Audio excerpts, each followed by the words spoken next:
Well, hey guys, today we got ourselves a nice little forklift or tow motor, depending on where you're from and what you choose to call them. But it runs ish.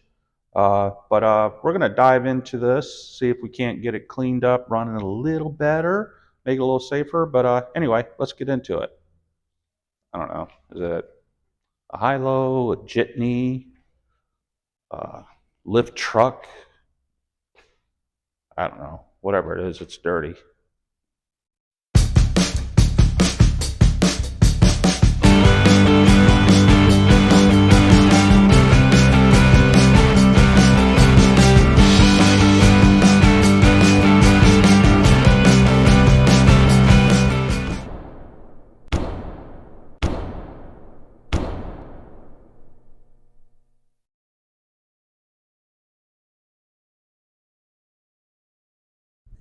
All right, let's drink this thing in a little bit.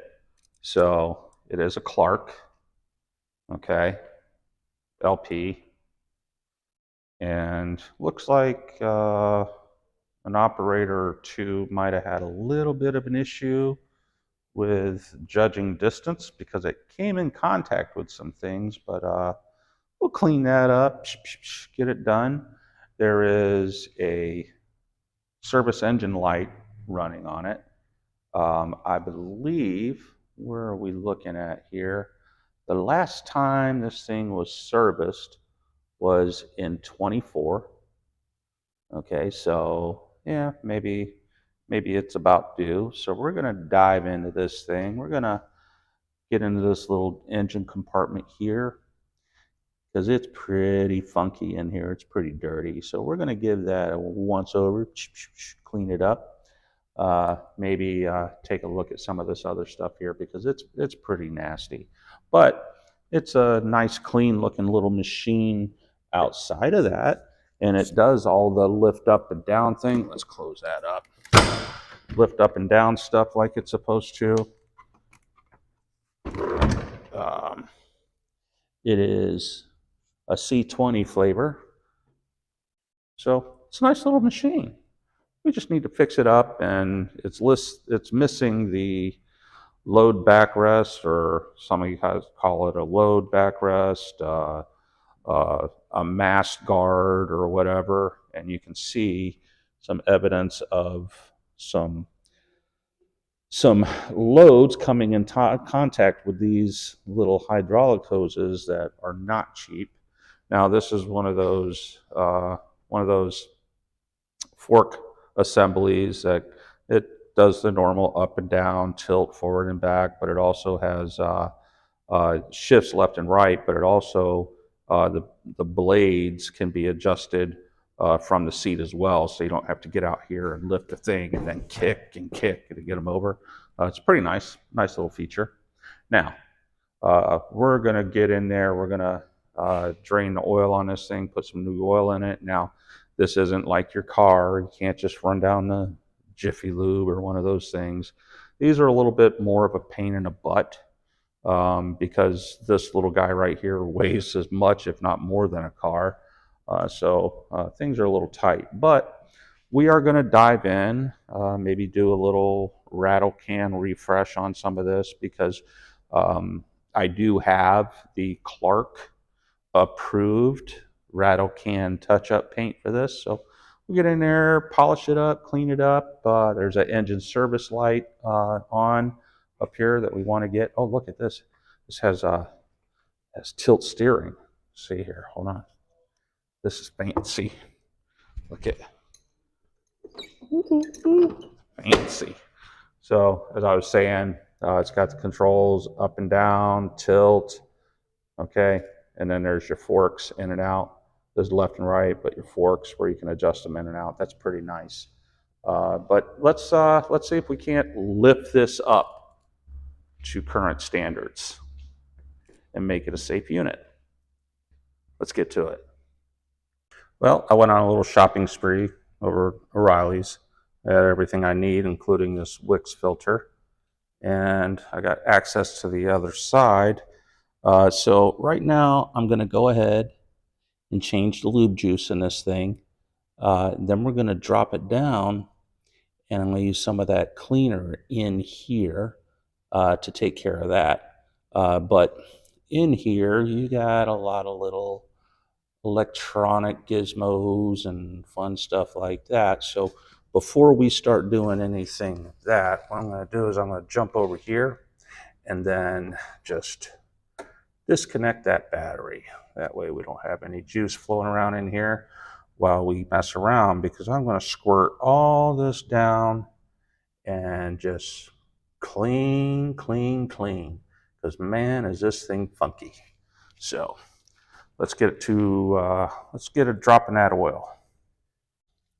Okay, so we got back in here, we got our oil catcher thingamajigger, we got our filter right up there, and then right down below that, let's see if I can get you in there and see it.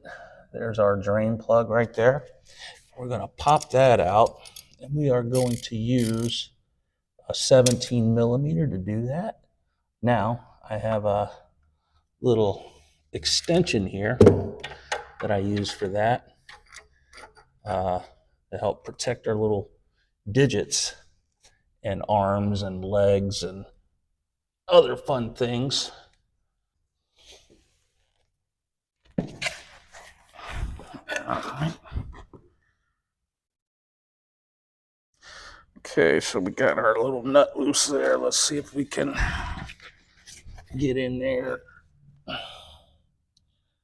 It sure is hard to show you what I'm doing while you can see, but right now we're pulling the drain plug. I'll pull it out slowly and see what kind of stuff's coming pouring out of there.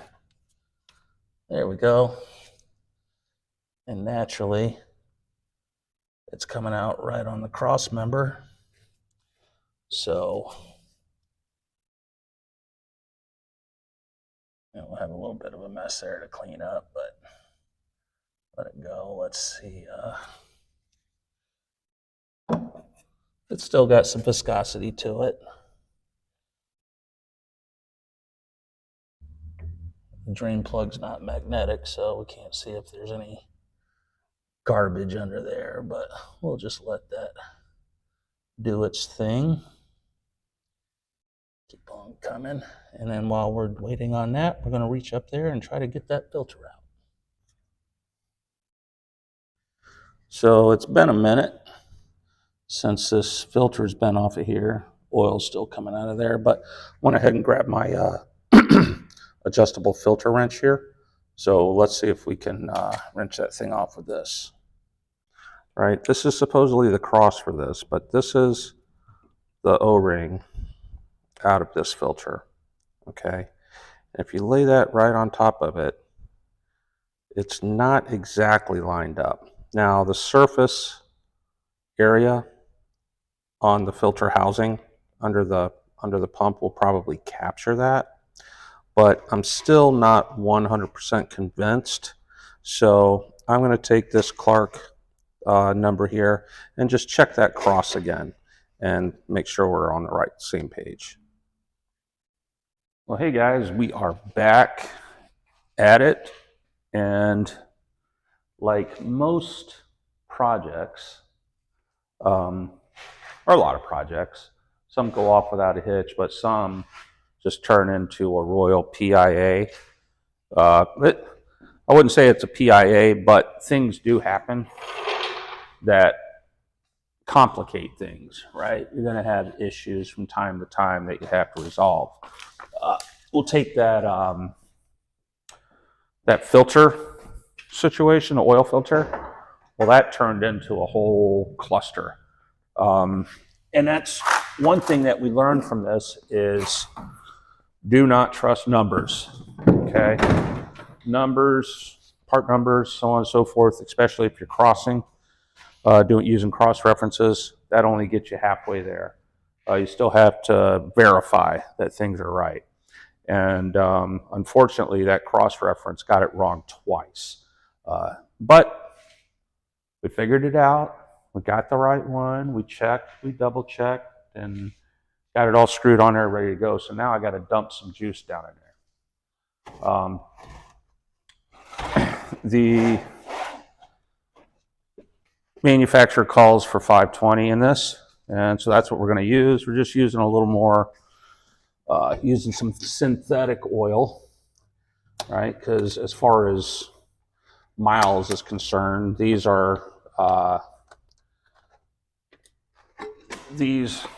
obviously not running down the road in these, so these are really judged by hours more than miles. And this is approaching what the engine manufacturer would consider high miles or high hours.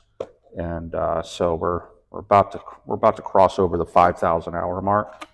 So we are going to dump some a little higher quality oil in here, just to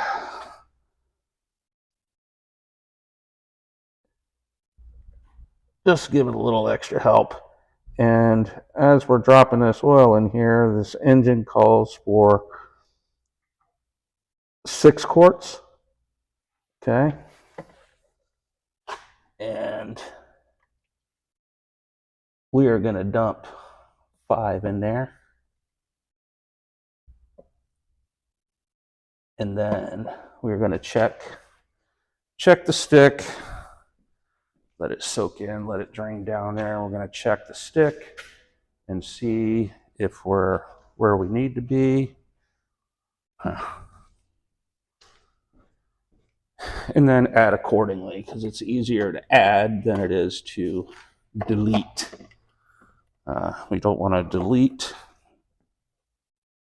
No puddles forming. That's always good. All right.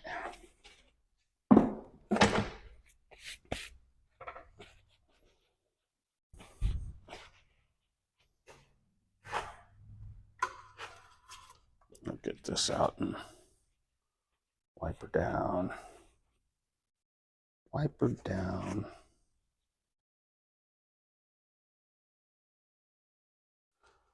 All right. I can't see nothing. Oh. Sure, why not? Plug you in there.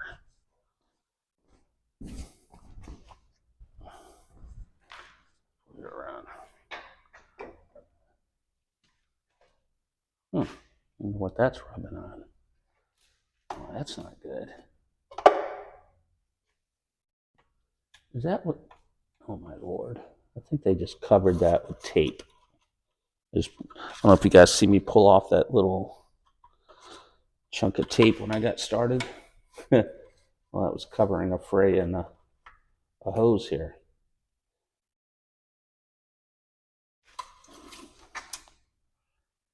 All right. Oh, look at that. Right there. Holy crap. Okay, well, we got some juice in there and it's nice and clean. So let's go ahead and pull this out of the way. Pull this out of the way. What I'm going to do is I'm going to fire it up, fill up that filter, because the filter is a side mount versus an up mount, so you can't fill the filter before you put it in. So we have to fire it up, let it run for a second, get that thing circulating, and then make sure we check the oil again and see where we're at.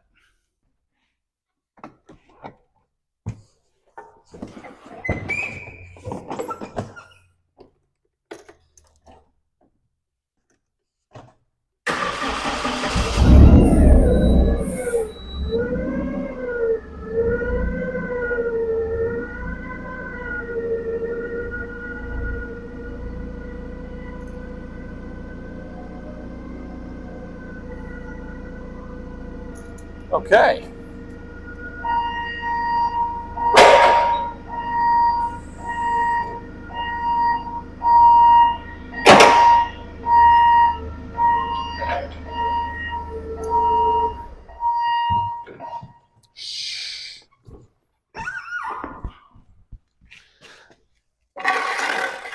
Let's get it off my ramp there.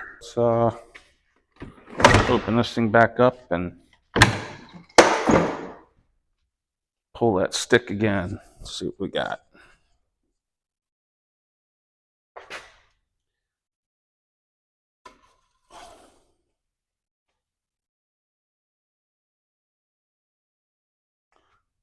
Looks like we're right there at the second knob, so we are good. I'm going to spray some stuff all over this engine. And because I don't want a big mess, I'm going to lay this out just like that.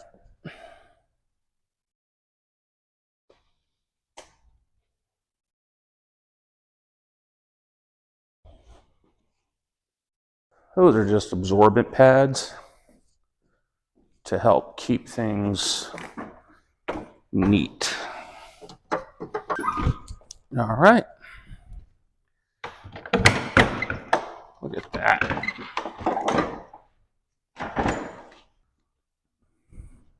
See what we can do. We're going to pull this cable off again. This is not the best setup, but okay. Let's get that out of the way. So now we don't have any power going into any of these fancy gadgets or gizmos. We're just going to give this a quick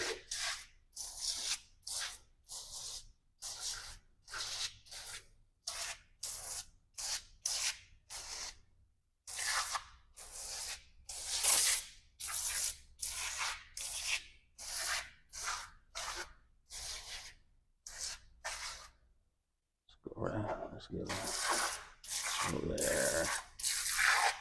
Over there. Fancy.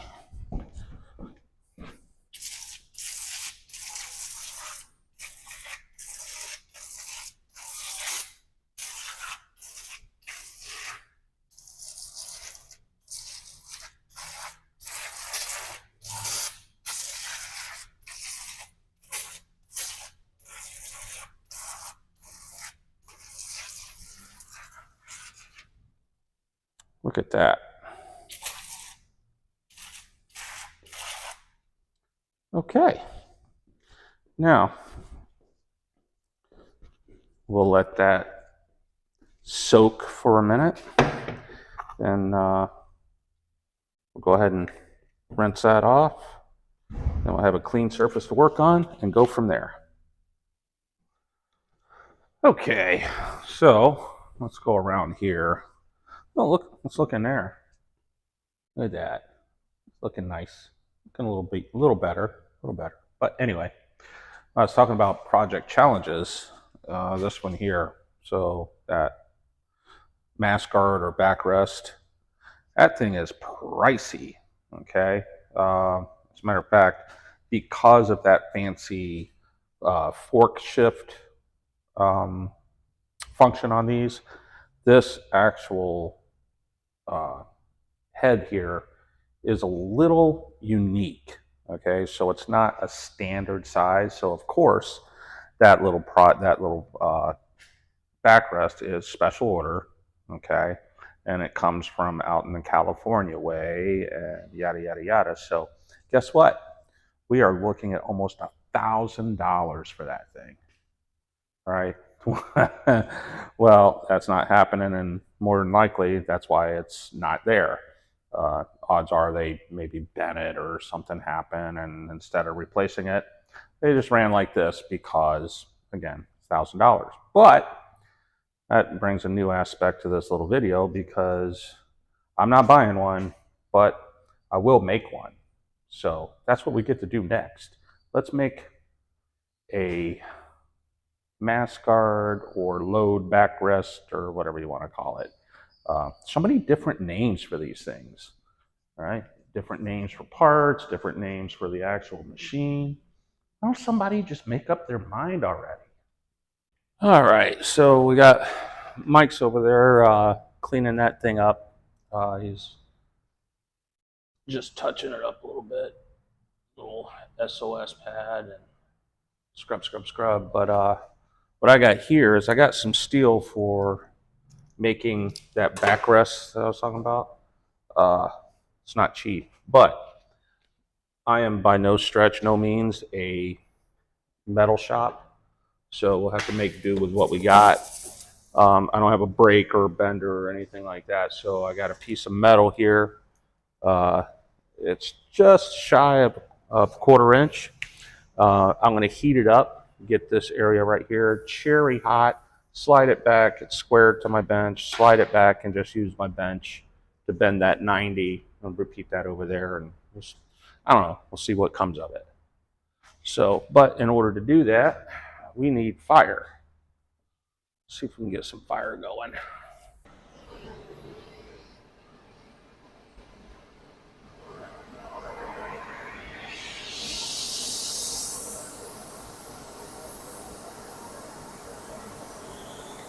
There we go. And we have fire. So I got a mark here right where I want to bend it. Get this nice and cherry red. Now I went a little longer than what I actually need. So if I get a little off, I can cut it back and get it right where I need it to be. There we go. We're starting to turn now.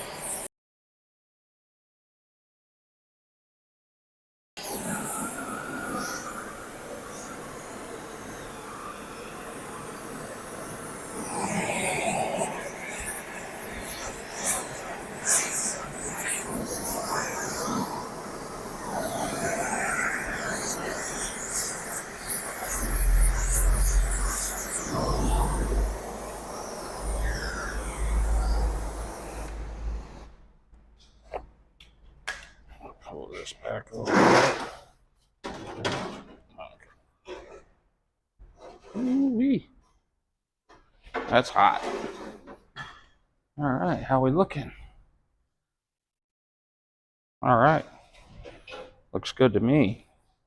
So now we got our first bend, and it looks pretty square. So now we need to get to our second bend. And to do that, I need to use this side of the bench. Okay, let's move you over here. Get back there. Drop you down. I'll set you on this side. Now, I need it to be a specific size, so let's get you straight. I'm going to square this up to this side.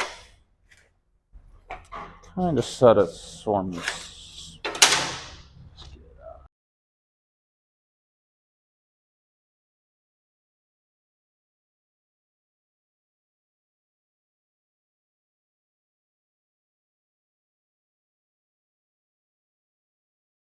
All right, so now we got that in there. I'm going to go right in there, just like that. But I may also have to put a lateral brace here for these to come down. I don't know. I want it to be straight. I don't want a bow there. I don't know. We'll see how it comes together. All right. So let's just take you. Are you guys going to hold on? Ooh. Everything is getting toasty. Look at you. Hold on. So we'll take you. I want all of those to be 16. That's 16. That's 16.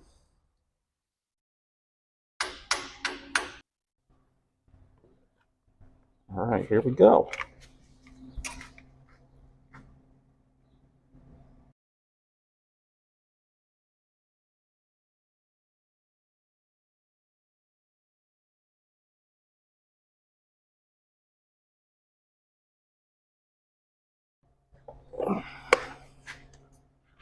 All right.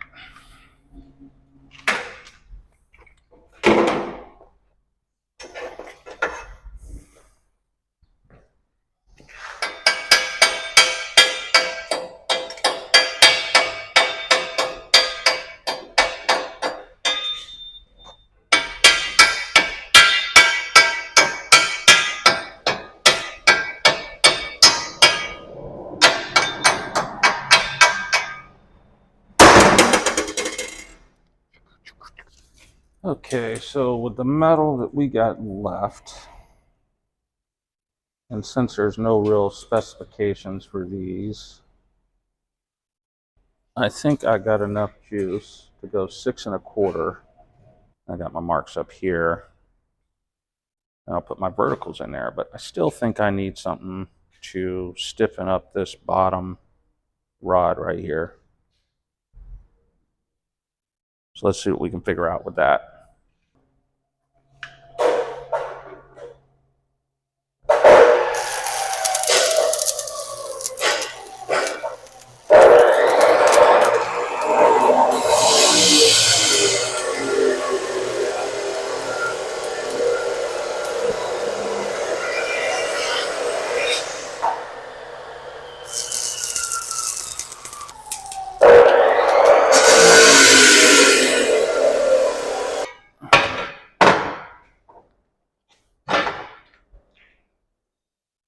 All right, how's that look? That bottom, see now that bottom one, I put that lateral brace on there, it straightened it up, and then now the verticals going through each one will straighten up this top one right here, so it's not so saggy. And then we'll go through, we'll clean up our tacks, get it nice and solid, drill some holes, and then do some rattle can finish on it. I don't know, maybe I'll send it out for powder coating. What do you guys think? It's not a Cadillac. I think a rattle can will do it. All right, let's. I'm gonna finish that up. You guys can watch along as I'm tacking those in there because it's kind of boring. I'll speed it up a little bit, and then we'll get back to putting this thing back together.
Have you guys ever seen like a little paint bubble or a paint chip and you pick at it and a quarter size piece chunk falls off and you end up having to paint the whole wall?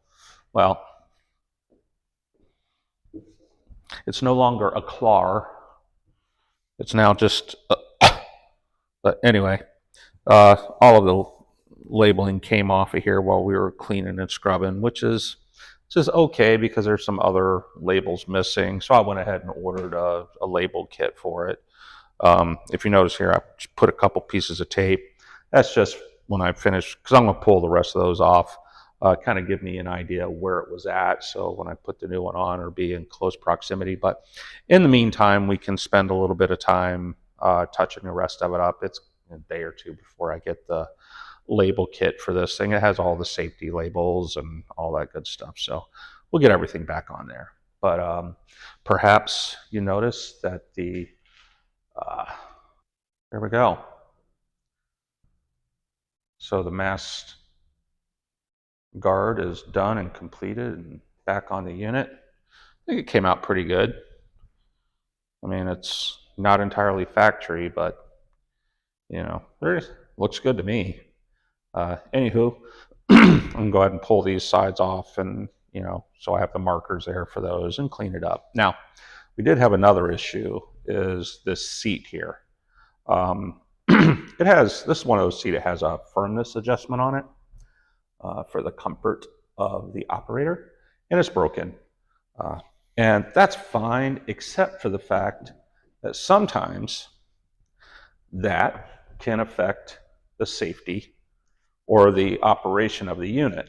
So I'll give you an example of what you have to do to get this thing started. Okay, yeah, squeaking. All right, let's try it.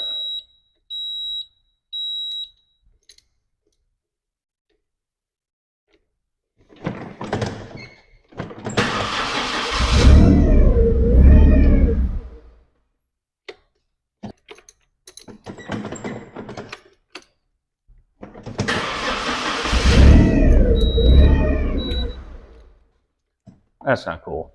So there's a switch underneath the seat that basically detects the presence of an operator.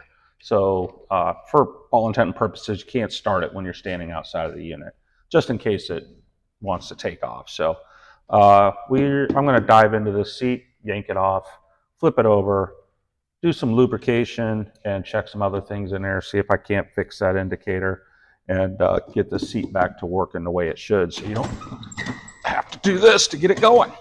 That'd be good, huh? So we got a few nuts and bolts under here I want to yank out.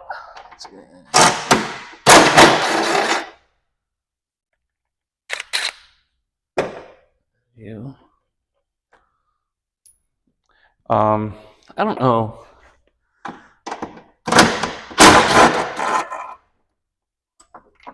Oh, never gonna see that again. But anywho, Clark was largely accredited with the invention of a forklift. And around that time, you had people like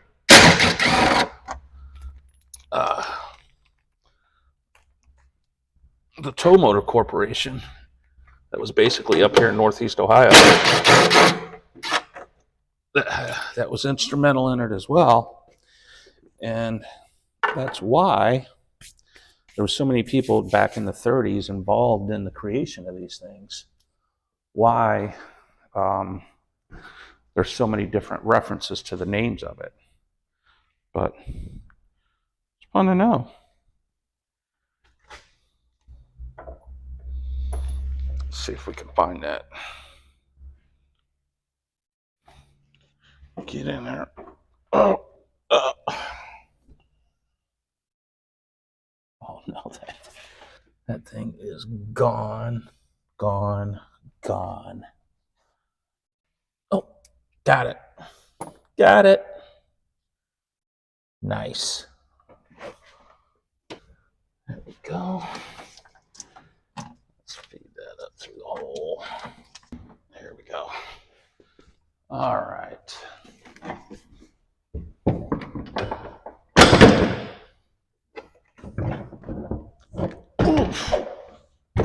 Oof. This is quite the hefty little unit. Oh, crap.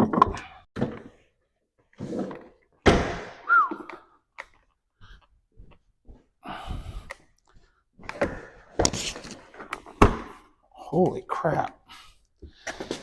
That thing is hefty. All right. Now let's see here. Okay, so I'm trying to get down into the components of the seat by dropping this skirt down because I want to do two things. I think the sensor's okay, all right, because it does its sensing thing when you jump up and down, so it's not being activated, and that is an issue. So the sensor's right there. Do I want to pull it out and check it? Yeah, let's go ahead and do that.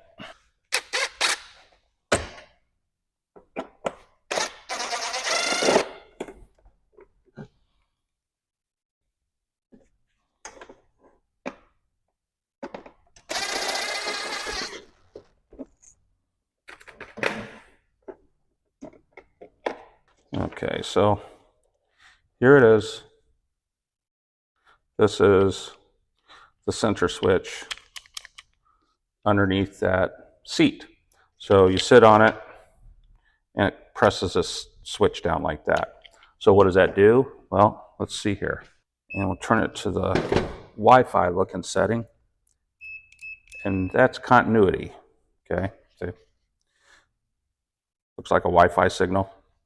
Anyway, all it does is tell there's a circuit completed. So see these two wires here? We're going to touch these two wires, one on this side. Let me get my third arm out over here. Nope. Stop it. You go there.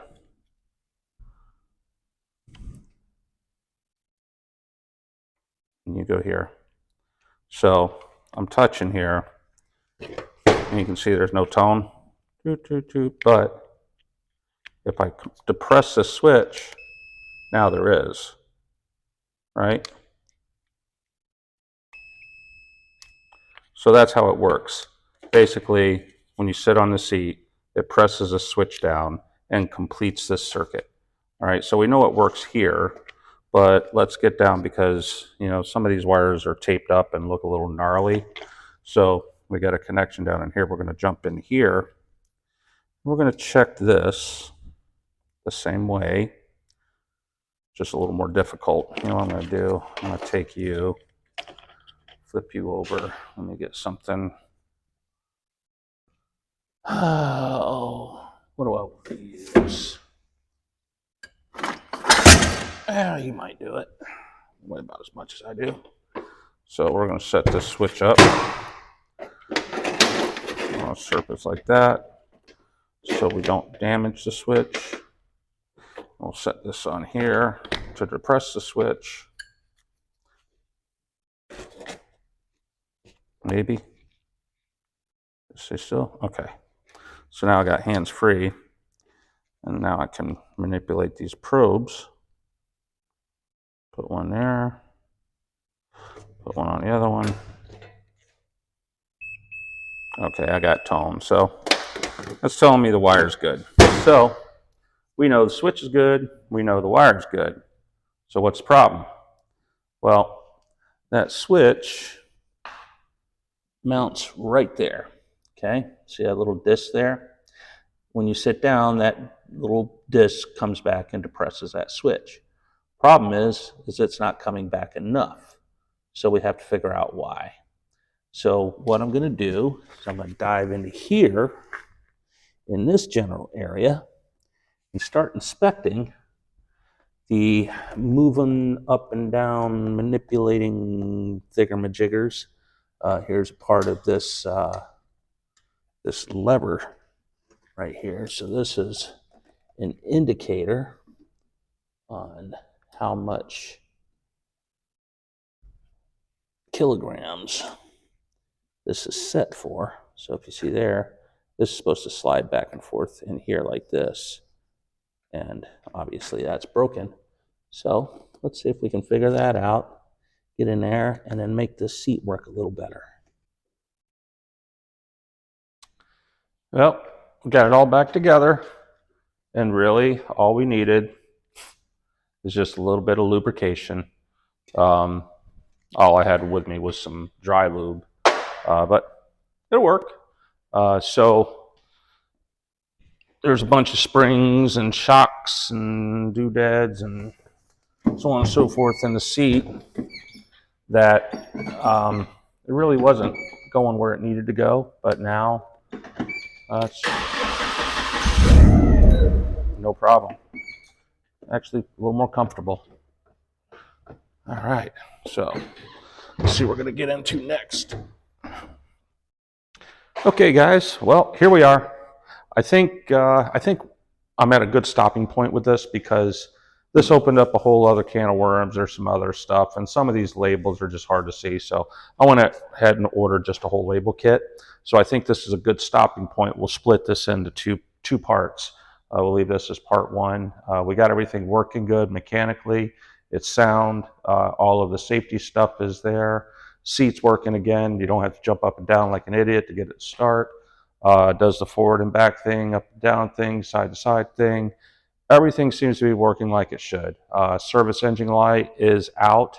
Got that taken care of. Um, all the safety lights, horns, and all of that good stuff works. So I think we're in a good place. So you've seen our mast guard there. That's back up to speed. So yeah, I think this is a good stopping point. So if you haven't already, please give me a like. And maybe subscribe. That way, hit that little alert bell, and you'll be notified when phase 2 of this comes out. In the next few days, I'm just waiting for the label kit to come in, and then we'll finish this thing up, make it all pretty. But right now, it can go to work. I just want to get it completely done. I don't like doing things half, so I'll wait till that comes back, and then again, quick like, maybe subscribe, get that alert bell, whatever. But hopefully you enjoyed it, and like always, see you on the next one.